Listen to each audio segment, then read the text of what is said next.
Guys, வீட்டில் வந்து vegetables இல்லை, ரொம்ப டேஸ்டியாக குயிக்காக பண்ணணும் அப்படின்னா இந்த டிஷ் பண்ணலாம். அப்படி என்ன இன்றைக்கி நான் பண்ணேன் அப்படின்னா, சின்ன வெங்காயம் அப்பளம் சாதம் தான் பண்ணேன். ரொம்பவே சூப்பராக இருந்தது. ஸோ இது ரெடி பண்ணுறது எப்படின்னு பார்த்துடலாமா? சின்ன வெங்காயத்தை சாப் பண்ணி நான் பேனில் சேர்த்துக்கிட்டேன். அண்ட் தென் அது கூடவே 10 பல் பூண்டு சாப் பண்ணி சேர்த்துட்டு கூடவே உப்பு போட்டு நல்லா வதக்கிடணும். அண்ட் தென் இது கூட காரத்துக்கு வந்து மிளகாத்தூள், மஞ்சத்தூள் போட்டு நல்லா வதக்கிடணும். பெரிய சைஸ் தக்காளி ஒன்றே ஒன்று எடுத்து நல்லா பேஸ்ட் மாதிரி அடைச்சி அது கூட ஆட் பண்ணிக்கோங்க. லைட்டாக தண்ணி ஊற்றி நல்லா கிளறி விட்டுருங்க. இதுக்கு இன்னும் கொஞ்சம் காரம் சேர்க்கணும் அப்படின்னா, இன்னும் நீங்கள் ரொம்ப கிரேவிங்ஸாக சாப்பிடுவீங்க அப்படின்னா லைட்டாக பெப்பர் ஜஸ்ட்டு போட்டு மிக்ஸ் பண்ணிக்கோங்க. அண்ட் தென் நம்ம பொரிச்சு வச்ச அப்பளமும் இது கூட சேர்த்துக்கலாம். நல்லா சேர்த்து நல்லா மிக்ஸ் பண்ணிடணும். அப்பளம் வந்து எல்லா இடத்துலையும் கோட்டிங் ஆகிற மாதிரி நல்லாவே மிக்ஸ் பண்ணி விட்டுருங்க. அதுக்கப்புறமா நம்ம வெடித்த சோறை வந்து இதில் நல்லா ஆட் பண்ணி மிக்ஸ் பண்ணிக்கோங்க.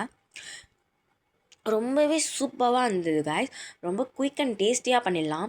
குழந்தைங்களும் விரும்பி சாப்பிடுவாங்க. இந்த ஒரு ரெசிபியை லஞ்ச் பாக்ஸில் மட்டும் உங்கள் குழந்தைங்களுக்கு பேக் பண்ணி கொடுத்தீங்கன்னா அப்புறம் என்ன சொல்லவா வேணும், லஞ்ச் பாக்ஸ் தினமும் காலியாக தாங்க வரும். ஸோ ரொம்பவே ஈஸியாக இருக்கும். தேங்க்ஸ் ஃபார் வாட்சிங்.